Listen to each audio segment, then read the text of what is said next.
Well, thank you very much. It's an honor to be here. What a great place. What a great place, but more importantly, what great people. I want to thank His Royal Highness, the Crown Prince, for that incredible introduction. He's an incredible man. Known him a long time now.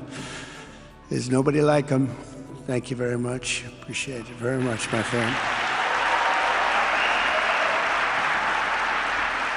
And it's a tremendous honor to return to this beautiful kingdom and be welcomed back with such extraordinary generosity and warmth.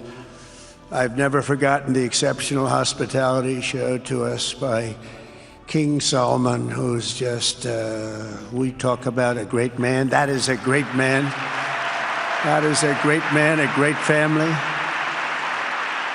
And that visit took place exactly 8 years ago. The graciousness of the royal family and the Saudi people is really unsurpassed, no matter where you go. Let me also thank the countless ministers, government officials, business leaders, and distinguished guests for that warm welcome. Very warm, and I know so many of you. I'd like to call out all of your names, but we have a lot of problems. We'd be here for a long time. We don't want that, so don't be upset. With this historic state visit, we celebrate more than 80 years of close partnership between the United States and the Kingdom of Saudi Arabia. Ever since President Franklin Roosevelt met with King Solomon's father, King Abdul Aziz, aboard the USS Quincy in 1945, the U.S.-Saudi relationship has been a bedrock of security and prosperity. Today we reaffirm this important bond, and we take the next steps to make our relationship closer, stronger, and more powerful than ever before. It is more powerful than ever before.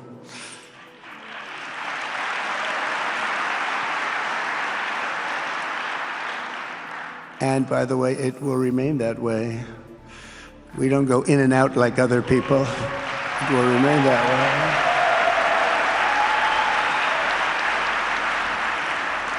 I've come this afternoon to talk about the bright future of the Middle East, but first let me begin by sharing the abundance of good news from a place called America. In less than 4 months, our new administration has achieved more than most other administrations accomplish in 4 years or even 8 years. We've actually done, for the most part, more. The day I took office, we inherited, thank you. Thank you. The day I took office, we inherited a colossal invasion on our southern border, an invasion like you'd never want to see here. Nobody should ever want to see it. But within weeks, we slashed illegal border crossings to an all-time low, down 99.999%. That's good, even for this great gentleman standing right in front of me. That's a good number. We had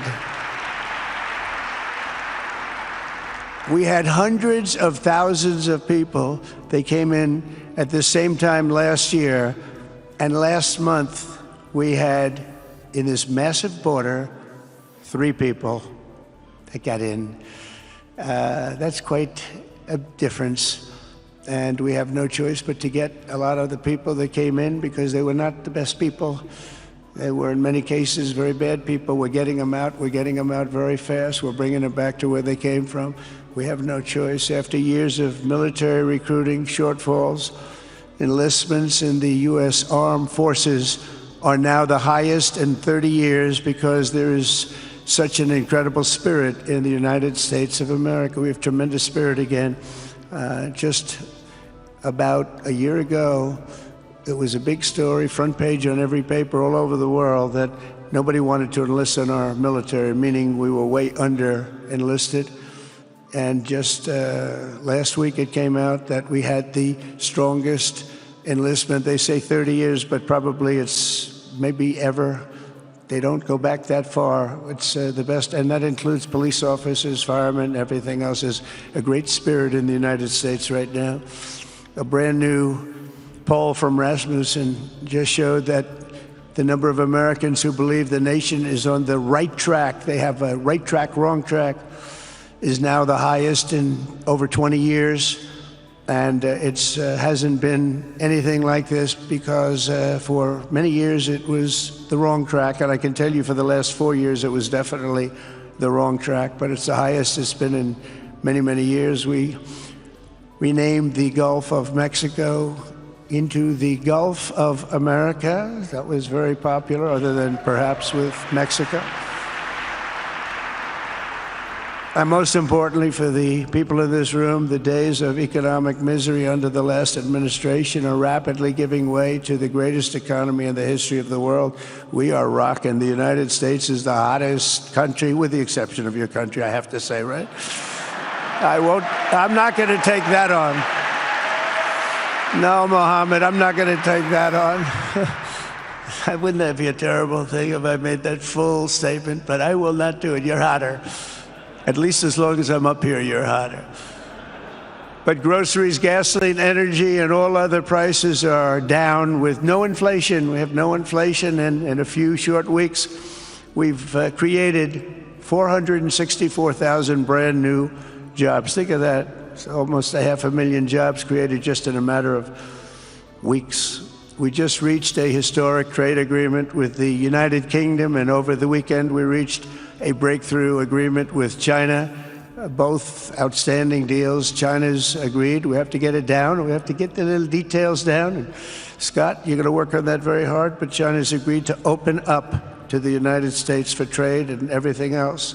But they have to do it, so we'll see what happens. But we had a very, very good meeting with both of those countries. We are cutting 10 old regulations for every new regulation. We're getting rid of all of the red tape that is so many, frankly, countries, as they get older, they develop a lot of red tape, and we're getting rid of it. We're getting rid of it at record levels. And I'm pleased to report that the United States Congress is on the verge of passing the largest tax cut and regulation cut in American history. We think we're in good shape to get that. And if we get that, that will be like a rocket ship for our country. In the first quarter of the year, the investment in America was up an astounding 22%. More than $10 trillion of new investments have been announced or are coming just since the election on November 5th. So think of that. In a very short period of time, we have over $10 trillion, and it could be much higher than that. Not everybody comes to the White House to have a news conference that they're going to be opening up in America, but they're all coming in at numbers that we've never seen before. If you take a look at other presidencies, they wouldn't do $1 trillion sometime in years. We did this in essentially 2 months because you have to say we got into office and they gave me about a month to clean up and fix up the Oval Office, and after that we started working. And the money is pouring in, the jobs are pouring in, the companies are pouring into our country like we've never seen before. There's never been anything like it. And we let other people tariff us into losing a lot of money and a lot of jobs, and now we're tariffing them. And it's at a level that nobody's seen. It's a level that is making us a very much different country and a very different Republican Party. We won a tremendous victory in November. We won all 7 swing states, the popular vote by millions and millions of votes. The Electoral College, we won by 312 to 226. Remember, they said, well, we could get to 270. No, we got to 312. That's a big difference. And very importantly, we won counties throughout the United States, 2,660 to 451. That's why when you look at a map, they're all red. The whole country is red. Red stands for Republican. From the moment on and from the moment we started, we've seen wealth that just poured and is pouring back into America. Apple is investing $500 billion. NVIDIA is investing, and I see my friend is here. Jensen, that's very good, wherever you may be. I thank you very much, because he's putting in $500 billion. TSMC is investing. Where is Jensen, by the way? Where is he? He's standing here. Where is he? I just saw that. Thank you very much, Jensen. I mean, Tim Cook isn't here, but you are. What a job you've done. He said he's got 99% of the chip market. I don't know. That's not easy to beat, but what a job you've done. Thank you. We are proud to have you in our country. You know that. Thank you for the investment. TSMC is investing $200 billion, and with this trip, we're adding over $1 trillion more in terms of investment into our country and buying our products. And you know, nobody makes military equipment like us. We have the best military equipment, the best missiles, the best rockets, the best everything, best submarines, by the way, most lethal weapon in the world. In addition to purchases of $142 billion of American-made military equipment by our great Saudi partners, the largest ever. This week there are multi-billion-dollar commercial deals with Amazon, Oracle, AMD, they're all here, Uber, Qualcomm, Johnson & Johnson, and many, many more. So I want to congratulate everybody, so many great business executives, many of you, most of you I know. And they're coming in, you know, about a month ago, they weren't that happy when they saw me. And now they're saying, sir, you're doing a great job. Thank you very much. It's amazing what a rising market will do. Oh, it's going to get a lot higher. In fact, I told people 5 weeks ago, this is a great time to buy. I got criticized for that. Now they don't criticize me anymore. People should have listened. But it's going to go a lot higher. You see, we've never had anything like this happen. It's an explosion of investment and jobs, and great companies are coming in. Never seen anything like it. There's no better place to make a future or make a fortune, do anything, frankly, than what we have in the United States of America under a certain president, Donald J. Trump. I have the right attitude. I have the same attitude that the people in the front row, second row, third row have. As you get back, perhaps they start to wane a little bit in terms of their view. But they understand, and we're doing what a lot of smart people would do. And we're not necessarily being politically correct. You saw what we did yesterday with healthcare. We've cut our healthcare by 50 to 90%. You're going to see drugs and pharmaceuticals come down at numbers that nobody has ever seen. And drugs, pharmaceuticals, we think will be dropping. And it'll be a redistribution of costs with other nations, which really took advantage of a very nice group of people that ran our country. But not only is this a time of incredible excitement in the United States, it's also an exhilarating period right here in the Arabian Peninsula. Beautiful place, by the way, beautiful place. Exactly. Thank you. Exactly 8 years ago this month, I stood in this very room and looked forward to a future in which the nations of this region would drive the forces of terrorism and extremism, drive them right out of existence, and take your place among the proudest, most prosperous, most successful nations anywhere in the world as leaders of a modern and rising Middle East. So exciting. So exciting. Mohammed, you sleep at night? How do you sleep? Huh? Just thinking.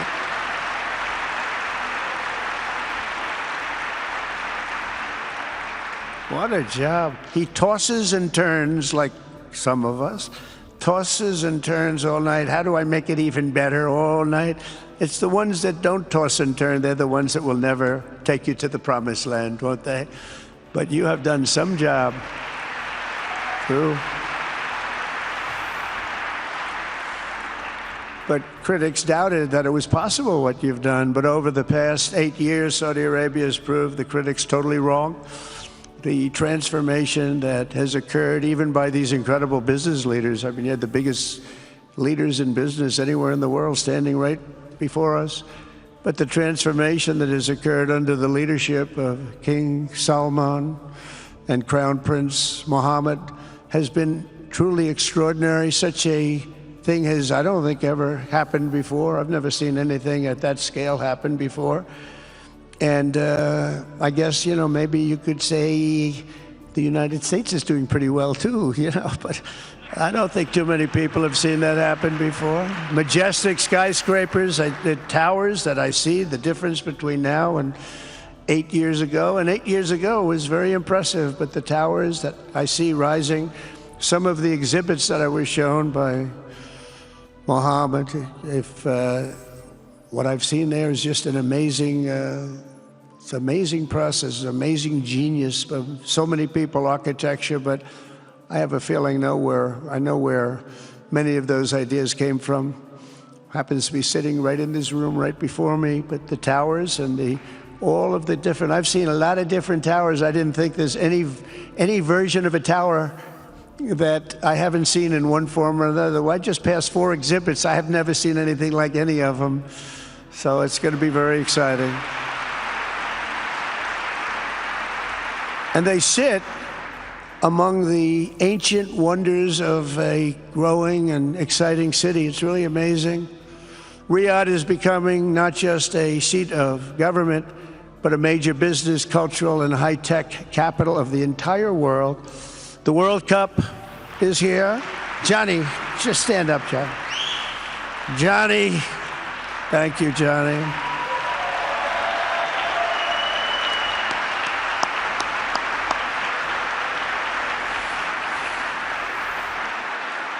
Great job, Johnny, great job. But the World Cup and the World Expo will soon be coming here, just like the World Cup is coming to the United States. It's going to be really exciting next year. The engines of Formula One racing now roar through the streets of Jeddah in a historic milestone. Other industries recently surpassed oil. Think of it. All of your other industries now have surpassed oil. I don't know if a lot of people will understand what that means. It's so big to make up a majority of the Saudi economy for the very first time ever. So think of that. Other industries are now bigger even than oil, which is always going to be a big monster. It's a big one. But that's a great tribute to you and economic development properly used. In other cities throughout the peninsula, places like Dubai and Abu Dhabi, Doha, Muscat, the transformations have been unbelievably remarkable. Before our eyes, a new generation of leaders is transcending the ancient conflicts of tired divisions of the past and forging a future where the Middle East is defined by commerce, not chaos, where it exports technology, not terrorism, and where people of different nations, religions, and creeds are building cities together, not bombing each other out of existence. We don't want that.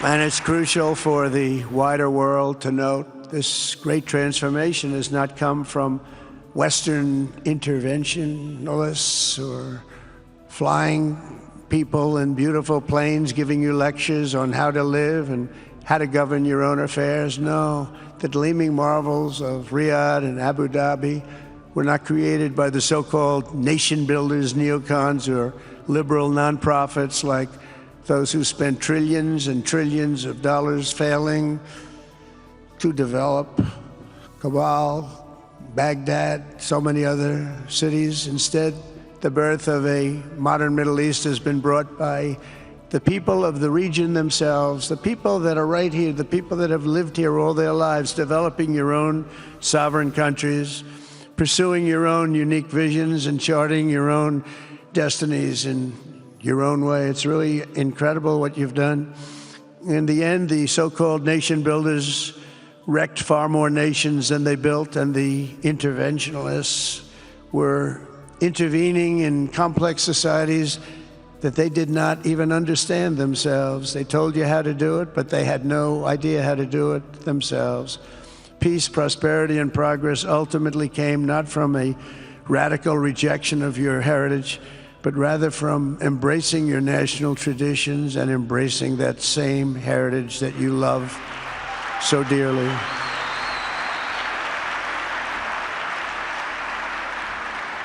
And it's something only you could do. You achieved a modern miracle, the Arabian way.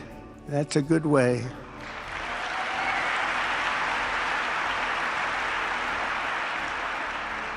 Today, the Gulf nations have shown this entire region a path towards safe and orderly societies with improving quality of life, flourishing economic growth, expanding personal freedoms, and increasing responsibilities on the world stage.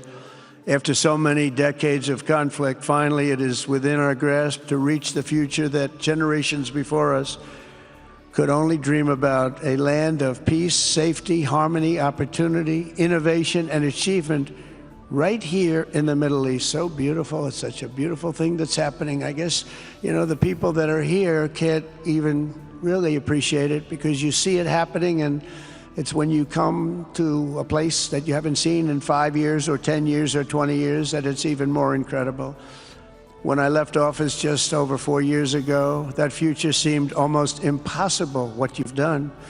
Together we had obliterated the killers of ISIS. We wiped them out, terminated its founder and leader, al-Baghdadi. We had healed the divide in the Gulf Cooperation Council, it's a very big deal, and united the nations of the region to stand against the enemies of all civilization. We'd imposed unprecedented sanctions on Iran and starved the regime of resources to fund terror. They were unable to fund anything because they had no money left. They had no money. But the new administration came in and let them have a lot of money, and you saw what happened. It was not money well spent. And with the historic Abraham Accords that we're so proud of, all the momentum was aimed at peace, and it aimed very successfully. It's been an amazing thing, the Abraham Accords, and it's my fervent hope, wish, and even my dream that Saudi Arabia, a place I have such respect for, especially over the last fairly short period of time, what you've been able to do, but we'll soon be joining the Abraham Accords. I think it'll be a tremendous tribute to your country, and it will be something that's really going to be very important for the future of the Middle East. I took a risk in doing them, and they've been an absolute bonanza for the countries that have joined. The Biden administration did nothing for 4 years. We would have had it filled out. But it will be a special day in the Middle East with the whole world watching when Saudi Arabia joins us, and you'll be greatly honoring me, and you'll be greatly honoring all of those people that have fought so hard for the Middle East, and I really think it's going to be something special, but you'll do it in your own time, and that's what I want, and that's what you want, and that's the way it's going to be.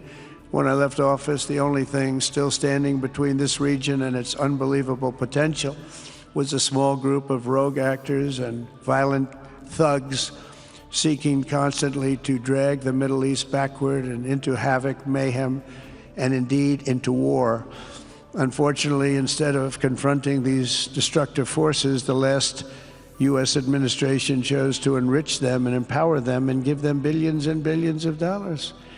The Biden administration, the worst administration in the history of our country, by the way, spurned our most trusted and long-standing Gulf partners, and I can say partners worldwide, one of our great, great partners, no matter who we look to, and we have great partners in the world, but we have none stronger and nobody like the gentleman that's right before me. He's your greatest representative, greatest representative.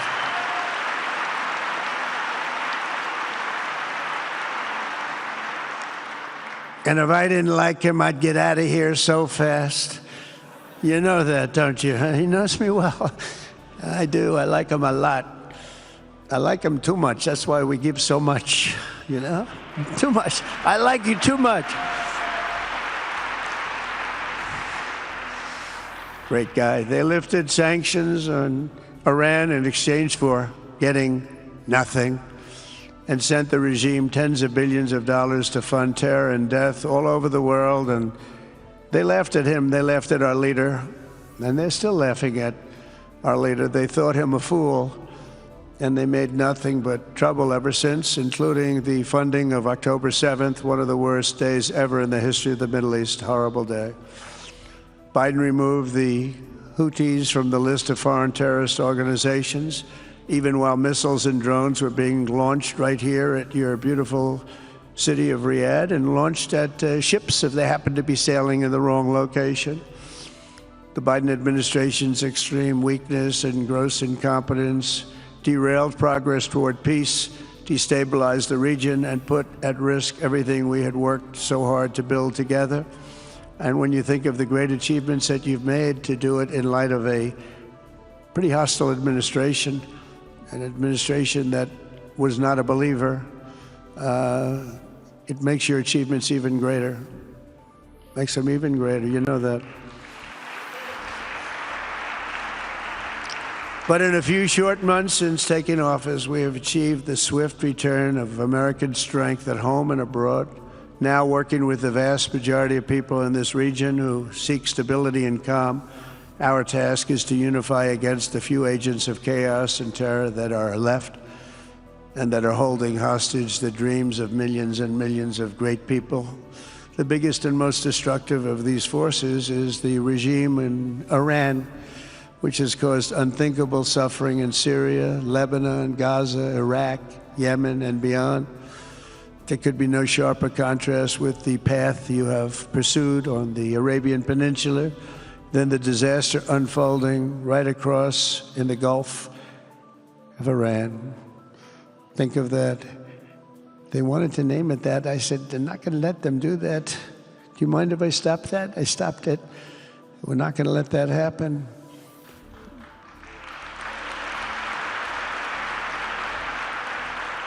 While you have been constructing the world's tallest skyscrapers in Jeddah and Dubai, Tehran's 1979 landmarks are collapsing into rubble and dust. They had it going for a little while under a much different system, but those buildings are largely falling apart, falling down, while you're building some of the world's biggest and most incredible infrastructure projects.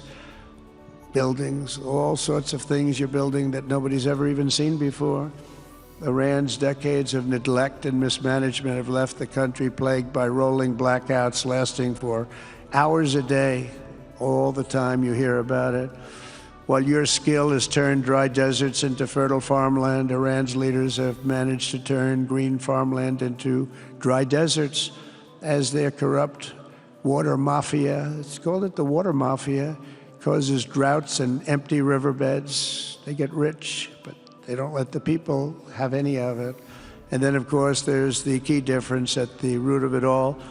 While the Arab states have focused on becoming pillars of regional stability and world commerce, Iran's leaders have focused on stealing their people's wealth to fund terror and bloodshed abroad.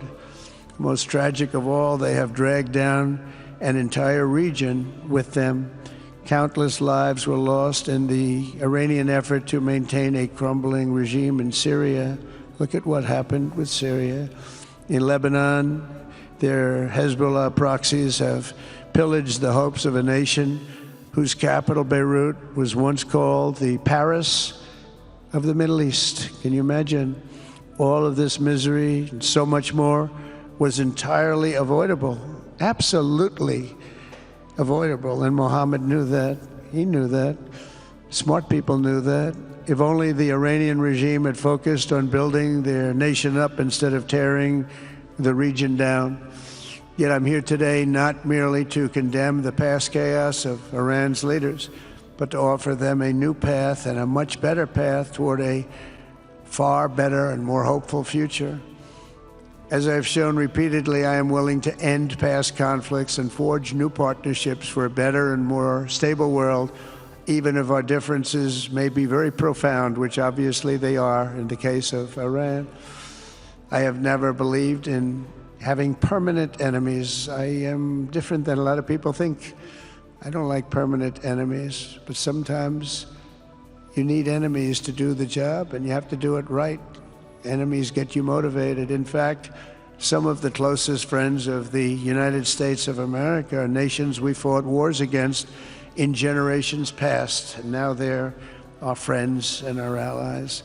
I want to make a deal with Iran. If I can make a deal with Iran, I'll be very happy if we're going to make your region and the world a safer place. But if Iran's leadership rejects this olive branch and continues to attack their neighbors, then we will have no choice but to inflict massive, maximum pressure drive Iranian oil exports to zero like I did before.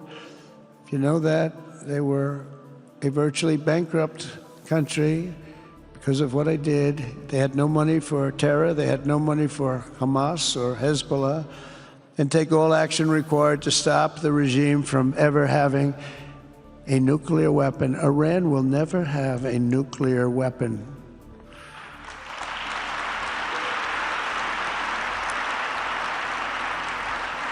But with that said, Iran can have a much brighter future, but will never allow America and its allies to be threatened with terrorism or nuclear attack. The choice is theirs to make. We really want them to be a successful country. We want them to be a wonderful, safe, great country, but they cannot have a nuclear weapon. This is an offer that will not last forever. The time is right now for them to choose. Right now, we don't have a lot of time to wait. Things are happening at a very fast pace. They're happening right here. They're happening at a very fast pace. So they have to make their move right now, one way or the other. Make your move. As I said in my inaugural address, my greatest hope is to be a peacemaker and to be a unifier. I don't like war.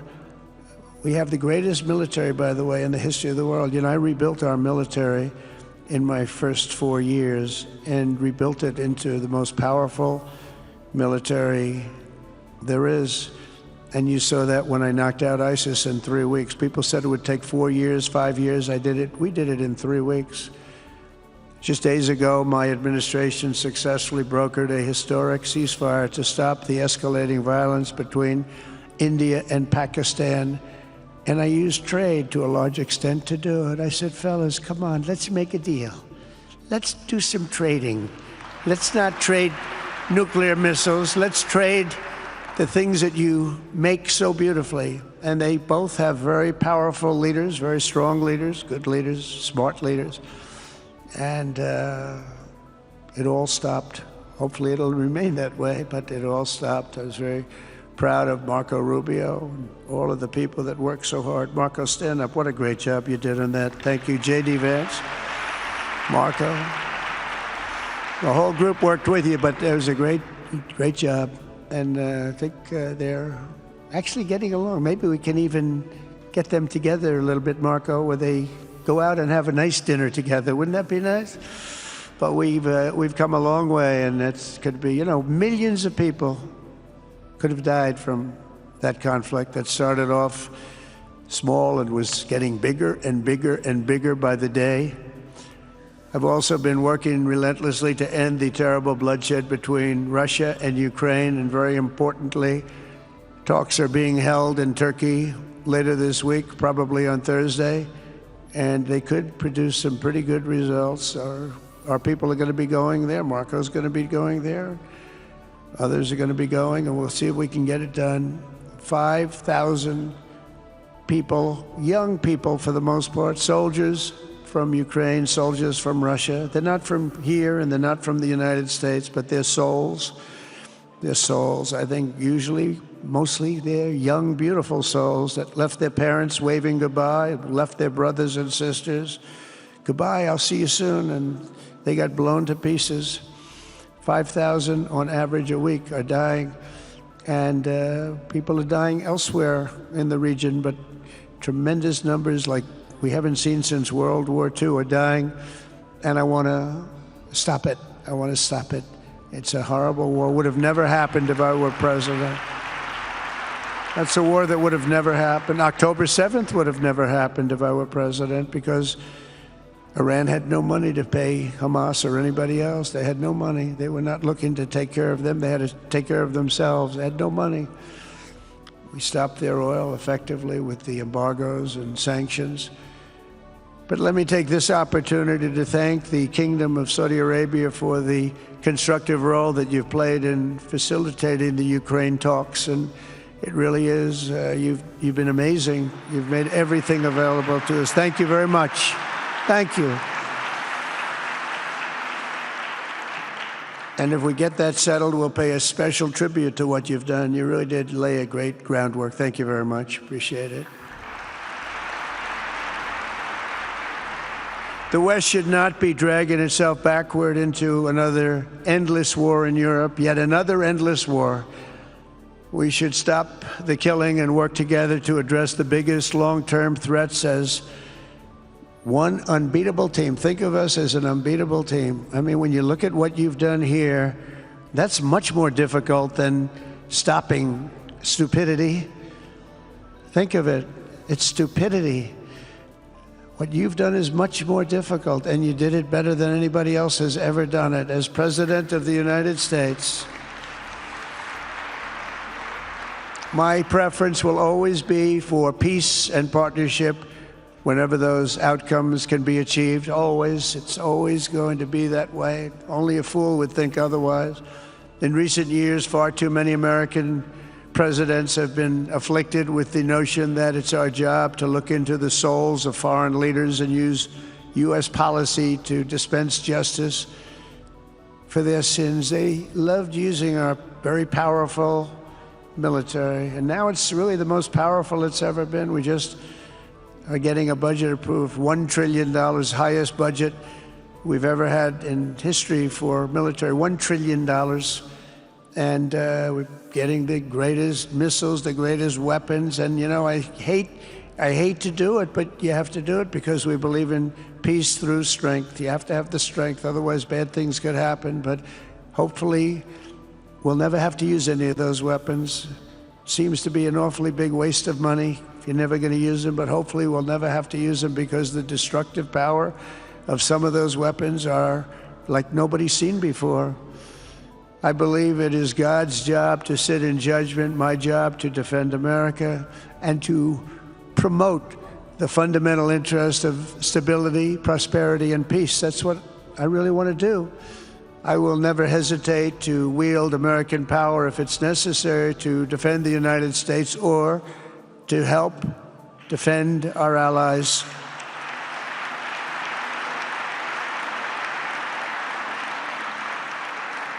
And there will be no mercy for any foe who tries to do us or them harm. We will have no mercy. They understand that. That's why I've been pretty lucky. A lot of people think, you know, he's looking to fight. He's looking to fight, and things get settled. It's an amazing thing when they really think you mean it. But we do. We have the greatest military, the strongest military, stronger than any. Nobody's even close. We have the best weapons in the world. But we don't want to use them. If you threaten America or our partners, however, then you'll be faced with overwhelming strength and devastating force. We have things that you don't even know about, you don't hear about, and if you did, you'd say, wow. In recent weeks, following repeated attacks on American ships and freedom of navigation in the Red Sea, the United States military launched more than 1,100 strikes on the Houthis in Yemen.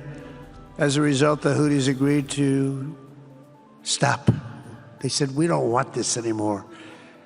It's the first time you've heard that from them, too. They're tough. They're fighters. But just days ago, we were asked to cease targeting commercial. They were not going to be targeting commercial ships in any way, shape, or form, or anything American. And they were very happy that we stopped. But we had 52 days of thunder and lightning like they've never seen before. This was a swift, ferocious, decisive, and extremely successful use of military force. Not that we wanted to do it, but they were shooting down ships.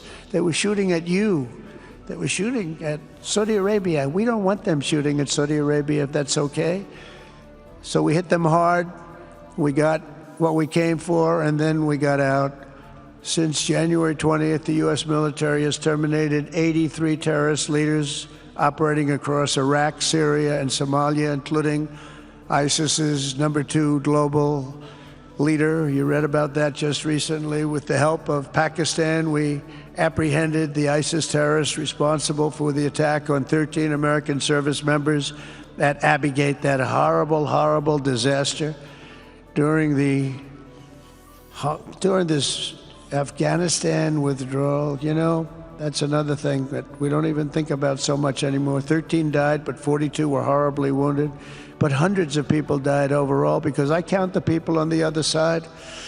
Hundreds of people just grossly incompetent. It's probably why Putin decided to go into Ukraine, something he never would have done if I were president. But we wouldn't have had the problems of October 7th if I were president. We wouldn't have had Ukraine, Russia if I were president. We wouldn't have had Abbeygate because there wouldn't have been any reason we were getting out, but we were getting out with dignity and with strength and power. But the way they got out was not good. I think it was the most embarrassing moment in the history of our country. And we've been working tirelessly to bring back all hostages held by Hamas. We brought back a lot already, but we're bringing back more. This weekend, we successfully negotiated the release of the last American hostage, Edan Alexander. Just came out a few hours ago, and we continue to work to get that war ended as quickly as possible. It's a horrible thing that's taking place.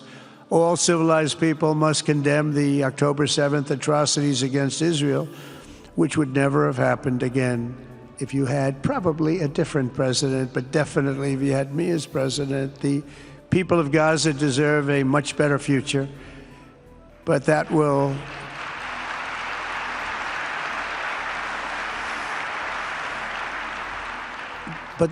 or can not occur as long as their leaders choose to kidnap, torture, and target innocent men, women, and children for political ends. The way those people are treated in Gaza, there's not a place in the world where people are treated so badly. It's horrible.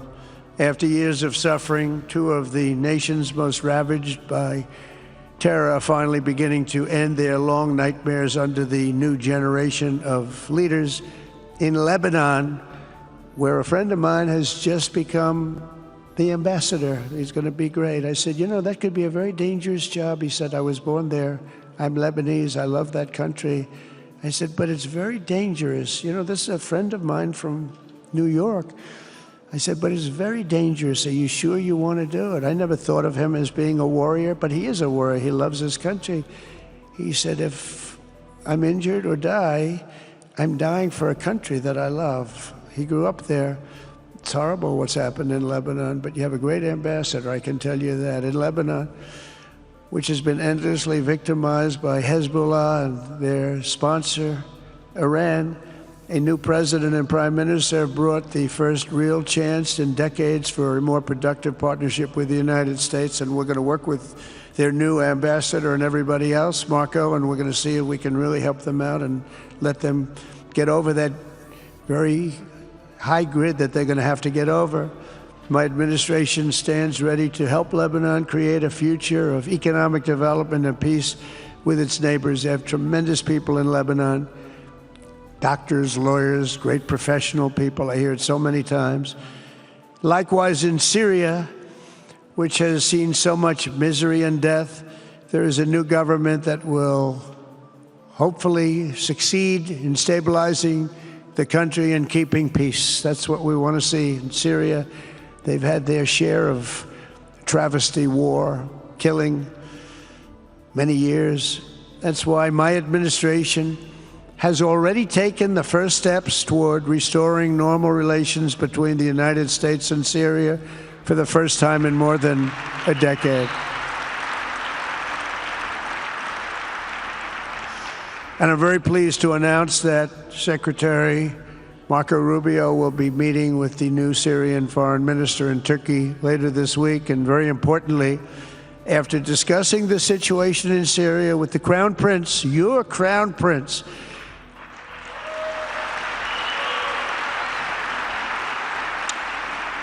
and also with President Erdogan of Turkey, who called me the other day and asked for a very similar thing, among others, and friends of mine, people that I have a lot of respect for in the Middle East, I will be ordering the cessation of sanctions against Syria in order to give them a chance at greatness.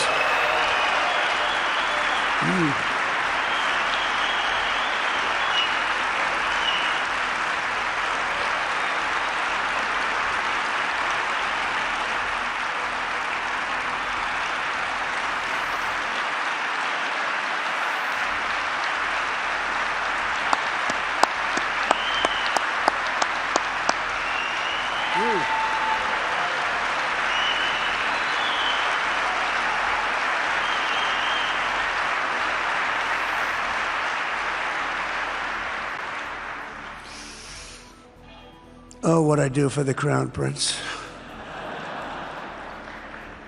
The sanctions were brutal and crippling and served as an important function, nevertheless, at the time. But now it's their time to shine. It's their time to shine. We're taking them all off, and they're going to have, I think they're going to have, based on the people and the spirit and everything else that I'm hearing about.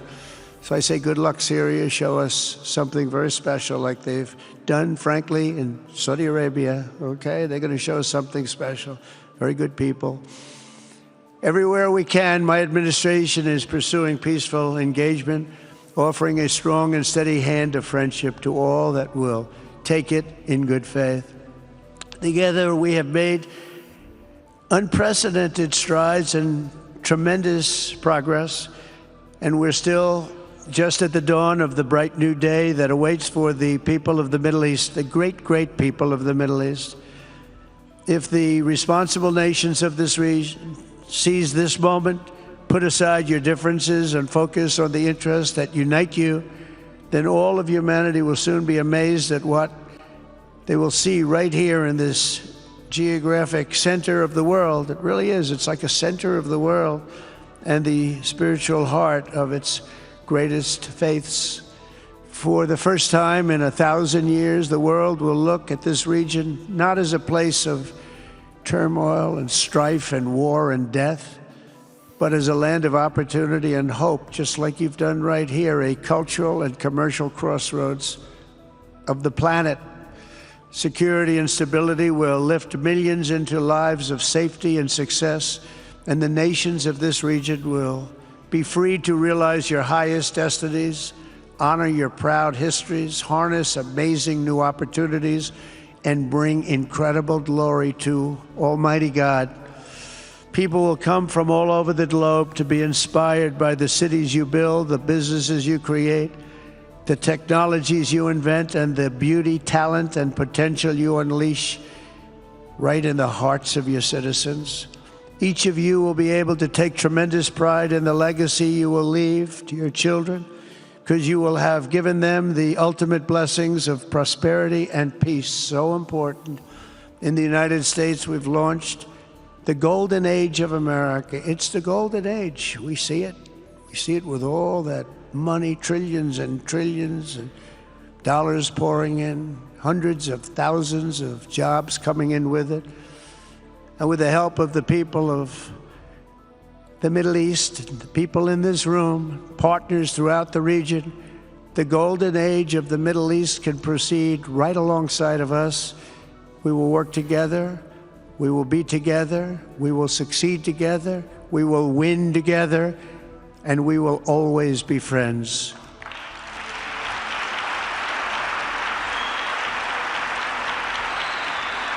Thank you.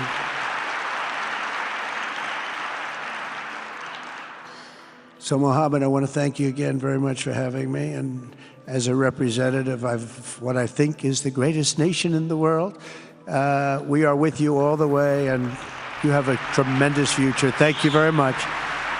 And please pay my respects to your father. Thank you very much. Thank you.